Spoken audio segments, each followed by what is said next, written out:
Hello everyone, this is Kunal Sharma and welcome back to my channel the Kunal Sharma show. आज इस video में बात करेंगे इजराइल पैलेस्टीन कॉन्फ्लिक्ट के बारे में और कैसे हमास इतना इंपॉर्टेंट रोल प्ले करता है पूरे कॉन्फ्लिक्ट के बीच में और कैसे पीएलओ बना और कैसे ये लड़ाई आज के टाइम पे जो अभी अक्टूबर का इंसिडेंट हुआ है ये कैसे रिलेट कर पाती है इस चीज़ को।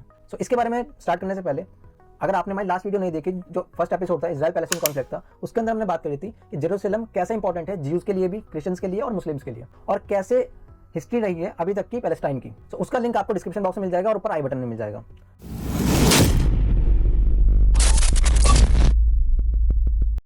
19th सेंचुरी में जब पूरा पैलेस्टाइन ब्रिटिशर से कंट्रोल में था, उस टाइम पे अरब्स और ज्यूज की काफ़ी ज़्यादा लड़ाइयाँ होती थी। उस लड़ाई को ब्रिटिशर संभाल नहीं पा रहे थे। तो 2 अप्रैल 1947 में ब्रिटिशर ने बोल दिया कि हम पैलेस्टाइन छोड़ के अगले साल 15 मई 1948 को इवैक्यूएट हो जाएंगे, मतलब यहाँ से चले जाएंगे। उसी बीच ब्रिटिशर्स यूएन के पास गए और यूनाइटेड नेशंस उनसे बोला कि ये जो लड़ाई है ना, इसका सोल्यूशन हम नहीं निकाल पा रहे, आप इसमें कुछ करिए।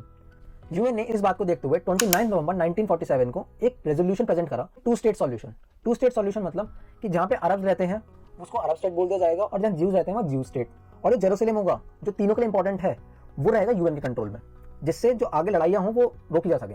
अब जो प्लान था वो तो ठीक था, लेकिन जब मैप सामने आया कि ऐसा कुछ होगा तो उसके अंदर ये जो आप ब्लू वाला एरिया देख रहे हैं ये तो दे दिया गया ज्यूज स्टेट, जिसे हम इजराइल बोलते हैं आज के टाइम पे। तो येलो वाला एरिया इसको अरब स्टेट बोलते थे, या हम इसको आज के टाइम पे पैलेस्टाइन बोलते हैं, अब तो कम हो गया है। तो इस बात से अरब बहुत ज्यादा गुस्सा थे कि हमारे कुछ एरिया तो ऐसे हैं जहाँ पे ज्यूज एग्जिस्ट भी नहीं करते, लेकिन उनको इस मैप में ये एरिया दे दिया गया है। अब इस रेजोल्यूशन को यूएन में पास होने के लिए 2/3 मेजोरिटी चाहिए थी। उस 2/3 मेजोरिटी के लिए 56 कंट्रीज ने वोट करा। अब ये कहा जाता है कि काफी कंट्रीज ऐसी थी जो दूसरी कंट्रीज को इन्फ्लुएंस कर रही थी। ये बोला जाता है कि यूएस फॉर द रेजोल्यूशन में वोट डालने के लिए काफी ज्यादा लोगों को ब्राइब कर रहा था कंट्रीज को, और काफी ज्यादा कंट्रीज को थ्रेटन कर रहा था, ठीक है, और काफी ज्यादा कंट्रीज को फंड प्रोवाइड कर रहा है जिससे कि आप सिर्फ फॉर द मोशन में वोट डालिए इस रेजोल्यूशन के। इसी के अपोजिशन में वोट डालने के लिए काफी सारे कंट्रीज और अरब कंट्रीज थे, इसमें ईरान भी था, इजिप्ट भी था। उन्होंने ब्रिटेन को बोला था कि अगर ये जो प्रस्ताव है कि हमारे हित में नहीं आया, पूरे मिडिल ईस्ट में उनका खून नदियों की तरह बहेगा, और इसी तरीके की लाइन इजिप्ट में बोली। अब इसके बाद वोटिंग होती है। वोटिंग में 72% लोगों ने फेवर में वोट करा इसके, 28% ने अगेंस्ट में वोट करा, और 10% लोग ऐसे थे जिन्होंने कुछ भी वोट नहीं करा, मतलब एब्सटेन कर दिया उन्होंने। जैसे इस मैप में दिख रहा है, ये जो ग्रीन वाला एरिया है ये वो कंट्रीज थी जिन्होंने फॉर में वोट करा था। ये जो रेड वाला एरिया ये वो कंट्रीज थी जिन्होंने उसके अगेंस्ट में वोट करा था। ये येलो वाला पार्ट है, ये वो कंट्रीज थी जिन्होंने एब्सटेन कर दिया था कि हम वोट करेंगे ही नहीं, ना फॉर में ना अगेंस्ट में। अब फॉर में जो कंट्री ने वोट करा था उसमें ब्राजील आती है, यूएस आता है, लेबनान, साउथ अफ्रीका और काफी और कंट्रीज। अगेंस्ट में वोट करने वाली अरब कंट्रीज तो थी। अरब कंट्री के साथ एक हमारे इंडिया भी थी जिसने अगेंस्ट में वोट करा था। अभी रेजोल्यूशन जब पास हो गया तो इजराइल ने तो बहुत खुशी खुशी एक्सेप्ट कर लिया, बट अरब इसी वजह से बहुत ज्यादा गुस्सा था कि हमारे फेवर में नहीं आया। इसी को देखते हुए एक full scale civil war start हो गई। उस सिविल वॉर में स्टार्टिंग में तो बहुत माइनर राइट्स हो रहे थे छोटे मोटे हिस्से पे, लेकिन चीजें तब ज्यादा खराब हुई। अरब लिबरेशन आर्मी में इन दंगों में एंटर करा और इजिप्ट से अब्दुल कादिर अल हुसैनी आए थे, कई सौ लोगों को लेकर इजिप्ट से लड़ाने के लिए यहाँ पे। उस टाइम पे जो हगाना ग्रुप था, हगाना वो पैरामिलिट्री ऑर्गेनाइजेशन ग्रुप था जायोनिस्ट का, मतलब ज्यूज का, उसके सारी आर्मर्ड व्हीकल जला दी गई थी। इन सबको देखते हुए डेविड बेन गुरियन, जिनको नेशनल फाउंडर बोला जाता है स्टेट ऑफ इजराइल का, और वो फर्स्ट पीएम भी बने थे इजराइल के, हगाना को रिकंस्ट्रक्ट करा। रिकंस्ट्रक्ट करने के बाद उन्होंने ये बोल दिया कि जितने भी मैन और वुमेन है इजराइल के अंदर सबको मिलिट्री ट्रेनिंग दी जाए, क्योंकि उनको ये पता था कि इजराइल की जो पॉपुलेशन है वो कम है और उनका मिलिट्री इक्विपमेंट भी काफी कम है as compare to other countries. जब 14 मई 1948 को डेविड बेन गुरियन ने अनाउंसमेंट कर दिया the establishment of state of Israel, उसके बाद जो मेन सुपर पावर लीडर्स थे, अमेरिका के US president Harry S Truman और सोवियत संघ के लीडर जोसेफ स्टालिन, इन्होंने भी रिकॉग्नाइज कर लिया था इजराइल को एज अ न्यू स्टेट, और हगाना बन गई थी इजराइल डिफेंस फोर्स। इसी के बाद काफी कंट्रीज और ज्यादा गुस्सा हो गए थे, अरब बहुत ज्यादा गुस्सा में थे। अरब ने तो क्योंकि रिफ्यूज कर दिया था, तो उन्होंने इस चीज का बदल लिया 15 मई 1948 को, जिसको में बोला जाता है फर्स्ट अटैक ऑन इजराइल।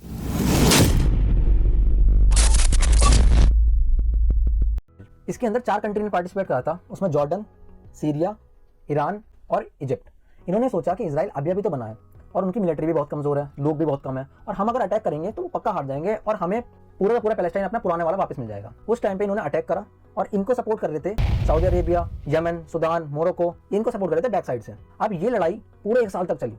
इसके अंदर इजराइल के जितने भी ग्रुप थे, हगाना ग्रुप हो गया, इरगुन ग्रुप हो गया, और छोटे मोटे ग्रुप थे, सबने बहुत ज्यादा सपोर्ट करा।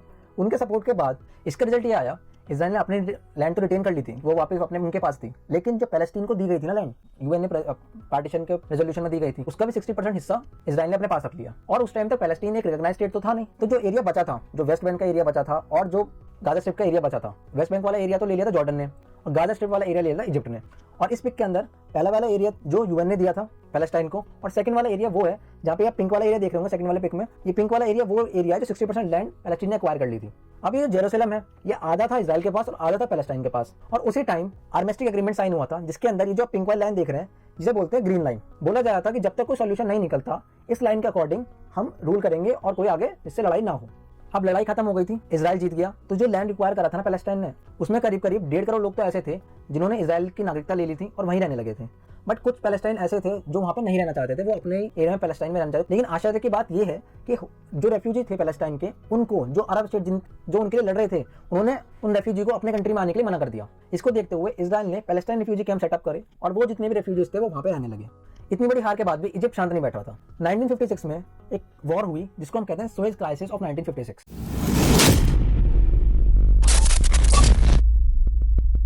इसमें क्या हुआ था, उस टाइम के पीएम थे अब्दुल नासिर, जो कहते हैं कि प्रो अरब समर्थक थे और वो बहुत ज्यादा हेट करते थे इजराइल को। वो एक तरीके से इजराइल को खत्म ही कर देना चाहते थे।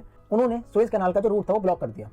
अब सुएज कैनाल क्या थी, ये जो आप मेडिटेरियन सी देख रहे हैं और एक रेड सी, ये जो बीच में एरिया जा रहा है ये सुएज कैनाल। ये बनाई गई थी ब्रिटिशर्स के टाइम पे, जब इजिप्ट ब्रिटिशर्स के अंडर में था पूरा का पूरा, तो ब्रिटेन और फ्रांस ने मिलकर ये कैनाल बनाए थे जिससे जो सिल्क रूट है जो ब्रिटेन को यूरोप को एशिया से जोड़ता है वो जो रास्ता है वो कम हो जाए। तो जब 1956 में अब्दुल नासिर पीएम थे उन्होंने सोचा कि ये हमारी जमीन है, अब ब्रिटिशर्स का हमारे पास है नहीं, तो ये हम कंट्रोल करेंगे कौन आया कौन नहीं आएगा। इसको देखते हुए उन्होंने रास्ता बंद कर लिया इजराइल के लिए। अब इजराइल को ये पता था कि अगर एशिया से कनेक्ट कहीं ना कहीं रखना है सुएज कैनाल वाला रूट जो है बहुत इंपॉर्टेंट है, क्योंकि अगर सुएज कैनाल वाला रूट बंद हो गया तो मेडिटेरियन सी से रेड सी में जाके और इंडियन ओशन में जाने का एक रास्ता है वो है पूरा अफ्रीका को क्रॉस करके जाने का, वो बहुत ज्यादा बड़ा रास्ता हो जाता है। तो इसी को देखते हुए जब वो लड़ाई हुई उसी गुस्से में जो इजराइल थे उसने उस पेनिनसुला वाला एरिया था ना इजिप्ट का वो कैप्चर कर लिया। और वो तब तक नहीं छोड़ा जब तक एक रिटन एग्रीमेंट साइन नहीं हो गया इजिप्ट और इजराइल के बीच में।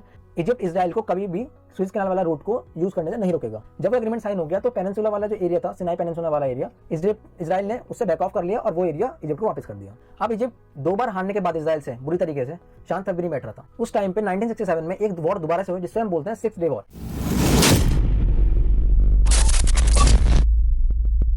इस 6 डे वॉर में क्या था, इस बार इजिप्ट, सीरिया और जॉर्डन 3 देश ने मिलकर पूरे एरिया को घेर लिया था और सुएज कैनाल वाला एरिया फिर से ब्लॉक कर दिया था इजराइल के लिए। अब इजराइल को ये पता था ये जो एरिया उन्होंने ब्लॉक कर दिया और जो इतने ज्यादा जो मिलिटेंट्स आ गए हैं और कंट्रीज के, तो लड़ाई होनी पक्की है। तो इस बार लड़ाई स्टार्ट करी थी इजराइल ने और ये सिर्फ 6 दिन तक लड़ाई चली थी। 5 जून से स्टार्ट होकर 10 जून तक खत्म हो गई थी। और इस लड़ाई के अंदर इजराइल ने फिर से तीनों देशों को हरा दिया। इस बार लड़ाई खत्म होने के बाद इजराइल ने बहुत सारी जगह कैप्चर कर ली थी, जॉर्डन की, सीरिया की और इजिप्ट की। वेस्ट बैंक कैप्चर कर लिया था, गाजा स्ट्रिप कैप्चर कर लिया, सुनाई पेनिनसुला कैप्चर कर लिया, ईस्ट जेरूसलम कैप्चर कर लिया, गोला हाइट्स कैप्चर कर लिया। और इस मैप के अंदर देख सकते हैं जो लाइट ब्लू वाला एरिया है ना, ये सब वो लैंड है जो इजराइल ने कैप्चर कर ली थी और कंट्रीज से। तो आप समझ सकते हैं कि इजराइल तरीके से पूरा डोमिनेट कर रहा था पूरे एरिया को और सारा कब्जे में था इजराइल के। उसी टाइम 1967 में एक ऑर्गेनाइजेशन बनी जो छोटे छोटे ग्रुप को मिलाकर बनी, वो उसका नाम था PLO, पैलेस्टाइन लिबरेशन ऑर्गेनाइजेशन। और इसके अंदर जो मेजर ग्रुप था जो इंक्लूड हुआ था वो था फतेह। और जो फतेह ग्रुप का जो लीडर थे वो था यासिर अराफात। जब फतेह ग्रुप इतना बड़ा था पूरे PLO के अंदर, तो बाद में PLO के जो हेड थे वो भी यासिर अराफात बने। और PLO का मकसद ये था कि वो दोबारा से पैलेस्टाइन को रीस्टैब्लिश करेंगे, लेकिन पीस के थ्रू नहीं, मतलब शांति के थ्रू नहीं, लड़ के वो दोबारा से पैलेस्टाइन को अरब स्टेट बनाएंगे पहले की तरह। अब इजिप्ट की इतनी हिम्मत थी कि 3 बार इतनी बुरी हार झेलने के बाद भी फिर से 1973 में उसने एक वॉर स्टार्ट करी जिसको बोला था योम किपुर वॉर।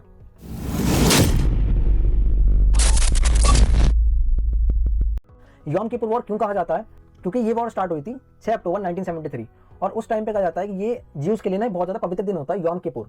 और इस बार 2 कंट्रीज ने हमला करा था, इजिप्ट और सीरिया। उन्होंने सोचा था कि हम अपना लैंड वापस ले लेंगे और लड़ाई खत्म कर देंगे, कोई बात नहीं।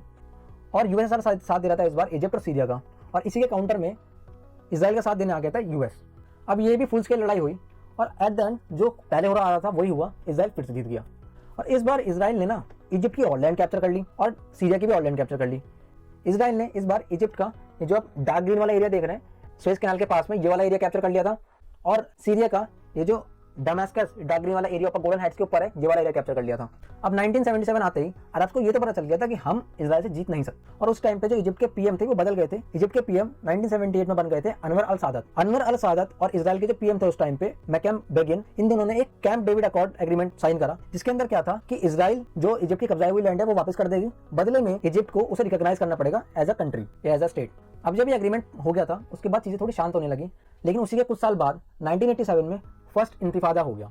अब इंतिफादा का मतलब है प्रोटेस्ट या अपराइजिंग, ठीक है। ये हुआ क्यों था, 9 दिसंबर 1987 को इजराइल डिफेंस फोर्स का एक ट्रक जा रहा था जबेलियन रिफ्यूजी कैंप से होता हुआ। उस टाइम पे ट्रक की एक सिविलियन कार से टक्कर हो गई और उसके अंदर जो 4 लोग बैठे थे सिविलियन कार के अंदर पैलेस्टीनियन, उनकी डेथ हो गई। उनकी डेथ होने के बाद जो पीएलओ के जो समर्थक थे उन्होंने ये बोल दिया, सारे में लोगों में फैला दिया कि ये जो कॉलिजन हुआ है ना जानबूझ से करा गया है जिससे पैलेस्टीनियन को मारा जाए। अब इस भड़काऊ भाषण की वजह से, भड़काऊ चीज़ों की वजह से जो पैलेस्टीनियन थे उन्होंने बॉयकॉट करना स्टार्ट कर दिया इजरायली चीज़ों का और काम करने के लिए मना कर दिया इजराइल के अंदर। इसके बाद चीज़ें और ज़्यादा खराब हो गई, लोगों पे पत्थर फेंके जा रहे थे, वहाँ की पुलिस पे पत्थर फेंके जा रहे थे और बॉटलों में आग लगा के बिल्डिंग पे और पुलिस स्टेशन पे इन जगह पे फेंके जा रहे थे। और इसके बाद इसको काउंटर करने के लिए इजराइल ने 80,000 सोल्जर डिप्लॉय कर दिए गाजा के अंदर। फर्स्ट इंतिफादा के बाद काफ़ी लोग इजराइल के मारे गए और काफ़ी ज़्यादा लोग पैलेस्टाइन के भी मारे गए। अब ये कहा जाता है कि ये जो हमास का क्रिएशन हुआ था ना, उसका रीज़न ये फर्स्ट इंतिफादा था। हरकत अल मुक़ावमा अल इस्लामिया, जिसको हम शॉर्ट फॉर्म में हमास भी कहते हैं, जिसकी शुरुआत हुई थी 10 दिसंबर 1987 में। और हमास निकल के आया था मुजावा अल इस्लामिया में से। वो एक काफ़ी ज़्यादा टीचिंग रिलीजियस ऑर्गेनाइजेशन थी जो लोगों को रिलीजियस टीचिंग भी देती थी और चैरिटी करती थी, लोगों के लिए स्कूल्स बनाती थी, पढ़ाई कराती थी। और इस ऑर्गेनाइजेशन को इजराइल भी कहीं ना कहीं काफ़ी ज़्यादा फंड करता था। इनके जो लीडर थे उनका नाम था शेख अहमद यासीन और पूरे गाजा स्ट्रिप में उनकी बहुत ज़्यादा वैल्यू हो गई थी क्योंकि ये जो इतना अच्छा काम करते इनकी तरफ लोगों का बहुत समर्थन हो गया था। जब उस टाइम पे लड़ाइयाँ हो रही थी फर्स्ट इंतिफादा, तो वहाँ के जो और लोग थे इस ऑर्गेनाइजेशन के, उन्होंने सोचा कि जब इतनी लड़ाई होने के बाद हम अगर सपोर्ट नहीं करेंगे पैलेस्टीनियन का तो हमारे लिए बहुत गलत चीज़ें हो जाएंगी। तो उस टाइम पे एक हमास ग्रुप फॉर्म हुआ जिसका फुल फॉर्म है हरकत अल मुक़ावमा अल इस्लामिया। ये फॉर्म करा था शेख अहमद यासीन ने। हमास का क्रिएशन होने के बाद कुछ टाइम तक तो शांति से हमास चलता रहा, लेकिन कुछ सालों बाद हमास ने जो नेगोशिएशन थी ना, हमास ने सारे नेगोशिएशन कैंसिल कर दिए थे और ये बोला था कि हम कोई भी लैंड नहीं देंगे, कहीं पे भी लैंड से बंटवारा ये समझौता नहीं करेंगे। और हमास ने टेरर कैंपेन स्टार्ट कर दिया था जिसमें वो सुसाइड बॉम्बर्स की तरफ जाते थे और जगह जगह ब्लास्ट करते थे। हमास ने टारगेट किलिंग भी स्टार्ट कर दी थी। अब चीजों को शांत करने के लिए 1993 में ऑस्लो अकॉर्ड साइन करा गया। ऑस्लो अकॉर्ड साइन करा गया था इजराइल के पीएम यत्सेक रैबिन और पीएलओ के जो हेड थे उस टाइम पे यासीन अराफात, इन दोनों ने ऑस्लो अकॉर्ड साइन किया था। इस अकॉर्ड के अंदर क्या था कि दोनों एक दूसरे को ऑर्गेनाइज करेंगे एज अ स्टेट और पीएलओ के जो अथॉरिटी होगी गाजा स्ट्रिप में और वेस्ट बैंक में बहुत ज्यादा बढ़ा दी जाएगी और उसका अथॉरिटी का नाम रखा गया था पैलेस्टाइन नेशनल अथॉरिटी। इसी बीच 1994 में जॉर्डन ने भी इजराइल को एज अ स्टेट रिकॉग्नाइज कर लिया था और 1994 में ही यासीन अराफात जिन्होंने ऑस्लो अकॉर्ड साइन करा था पीएलओ के, उनको नोबेल पीस प्राइज भी मिल गया। अब 1996 में बेंजामिन नेतन्याहू जो आज के टाइम पे पीएम है, वो पीएम बने और उन्होंने जो वहाँ के वेस्ट बैंक वाला एरिया था और हेब्रोन जो अरब मेजोरिटी वाला एरिया था, वहाँ से अपनी जो पूरी मिलिट्री थी, आर्मी थी, वापस बुला ली और उनको और ज़्यादा कंट्रोल दे दिया पीएलओ को कि आप वहाँ पे रूल कर सकते हैं। अब जब यासीन अराफात ने ये जो ऑस्लो अकॉर्ड साइन किया था, इससे काफी ज्यादा पैलेस्टीनियंस खुश नहीं थे और उनकी जो वैल्यू थी धीरे धीरे कम होती चली गई। और हमास जो टेररिज्म और लड़ाई को ज्यादा प्रमोट करता, उसकी मान्यता हमास की ज्यादा बढ़ती चली गई और पीएलओ कम होती चली गई इस ऑस्लो अकॉर्ड के बाद। अब ऑस्लो अकॉर्ड साइन होने के बाद 2000 में सेकंड इंतिफादा हुआ। सेकंड इंतिफादा का रीजन ये था, अब 28 सितंबर 2000 में इजराइल में अपोजिशन पार्टी के जो लीडर थे एरियल शेरॉन, ये गए टेम्पल माउंट, इसको हरम अल शरीफ भी बोला जाता है, और उन्होंने वहां पे जाके पूजा करी अपनी। अब जब एरियल शेरॉन टेम्पल माउंट से चले गए थे, उससे कुछ टाइम बाद काफी ज्यादा दंगे हो गए, काफी ज्यादा तादाद में पैलेस्टीनियंस आ गए और इसका ये रीजन बताया जाता है उस टाइम के जो वक्फ बोर्ड के इंचार्ज थे अबू कुरैश, उन्होंने लाउड स्पीकर पे ये बोल दिया था कि अल अक्सा मस्जिद को बचा लो। और वहाँ के जो पैलेस्टीनियंस थे उन्होंने वेस्टर्न वॉल और जो ज्यूज वहाँ पे पूजा कर रहे थे वेस्टर्न वॉल पे, उनके ऊपर पत्थर फेंकना शुरू कर दिए। इसके रिस्पॉन्स में इजरायली पुलिस जो थी उन्होंने रबर बुलेट फायर करना स्टार्ट कर दिया था और ये लड़ाई 5 साल तक चली, 2000 से लेकर 2005 तक।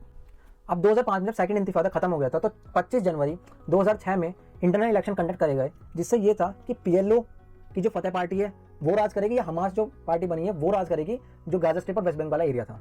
इसका रिजल्ट आ रहा है 29 जनवरी 2006 में और हमास इस इलेक्शन को जीत जाता है। हमास के जीतने के बाद इजराइल ने हमास को ये बोला कि आप हमको एक एज अ स्टेट रिकॉग्नाइज कर लीजिए, लेकिन हमास ने हर चीज़ के लिए मना कर दिया कि हम ऐसा कुछ नहीं करेंगे। इसके देखते हुए जो इजराइल सपोर्ट कर रहा था, फंडिंग भेजता था पैलेस्टीन ऑर्गेनाइजेशन को, उन्होंने वो बंद कर दी और यूएस जो गवर्नमेंट थी उन्होंने भी फंड देना बंद कर दिया फाइनेंशियल एड के तौर पे जो पैलेस्टीन को देते थे। इसके बाद पीएलओ की जो फतेह पार्टी थी और हमास, इनके बीच में क्लैशेज होना स्टार्ट हो गए क्योंकि फतेह पार्टी का ये कहना था कि जो हमास की वजह से जो पैलेस्टीनियंस है ना, उनको किसी भी तरीके से जो एड मिल रही थी वो सब खत्म हो गई और चीज़ें और ज़्यादा खराब होती जा रही हैं। इसके बाद 2007 में पीएलओ की जो फतेह पार्टी थी और हमास के बीच में एक लड़ाई हुई, इसे हम बोलते हैं बैटल ऑफ गाजा।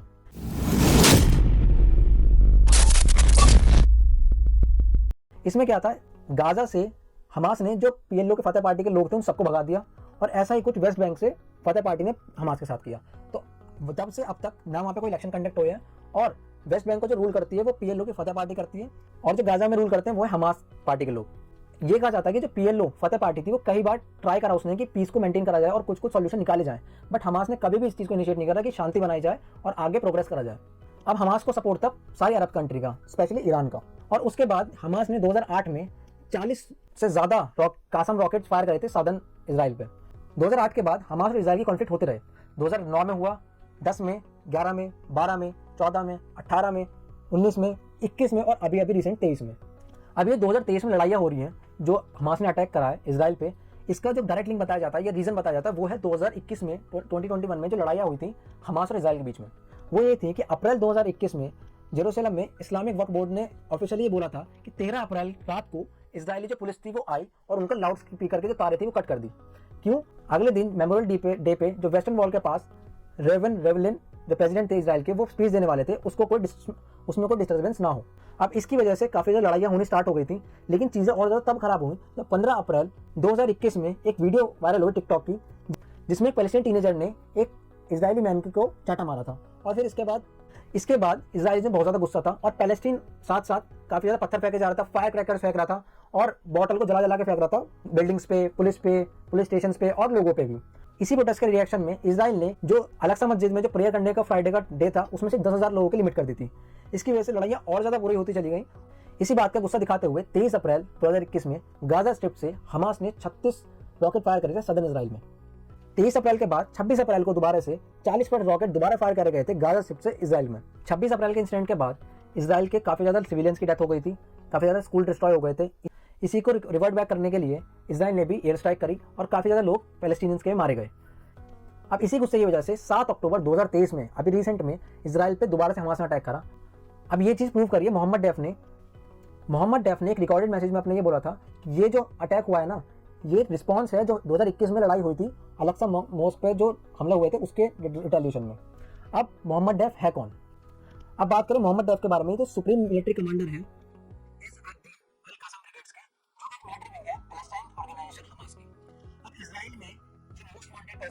की लिस्ट में आता है 1995 से ही। अब इसके ऊपर 7 बार हमले करे गए पिछले 20 साल के अंदर और ये हर बार बच गया। और ये भी कहा जाता है कि जो हमले हुए थे उसके अंदर इसकी एक आंख खराब हो गई थी, इसका एक हाथ का एक हिस्सा भी कट गया था, तो ये एक हैंडीकैप भी आज के टाइम पे, लेकिन अभी तक प्रूफ में कहीं उसके बाद दिखा नहीं है। डेफ की जो बेटा था और पत्नी थी, उसका एक एयर स्ट्राइक में उनकी डेथ हो गई सबकी। और 2015 में मोहम्मद डेफ को एक ग्लोबल टेररिस्ट रिकॉग्नाइज कर दिया गया। और आज की स्थिति ये है कि 2023 में 7 अक्टूबर को जो हमास ने 5000 रॉकेट फायर करे थे, उससे जो लड़ाई है हमास और इजराइल के बीच में बहुत ज़्यादा हाई लेवल पहुंच चुकी है और इजराइल ने इसको as a state of war declare कर दिया है। तो इस वीडियो में इतना ही। आगे आने वाली वीडियो में जो एपिसोड 3 आएगा इसका इजराइल पैलेस्टीन कॉन्फ्लिक्ट का, उसके अंदर हम डिटेल में डिस्कस करेंगे क्या हुआ था और कैसे हुआ और अभी ये सिचुएशन कहाँ जा रही है। तो thank you for watching the video. अगर आपको इन्फॉर्मेटिव वीडियो लगी हो तो do like, share and subscribe the channel और बहुत सारे अपने लोगों को ऐसे को शेयर करें जिसको इस बारे में नॉलेज नहीं थी, जिससे वो आगे कुछ डिसीजन बनाने से पहले ये समझ सकें कि क्या सही और क्या गलत है। Thanks for watching the video. Thank you very much.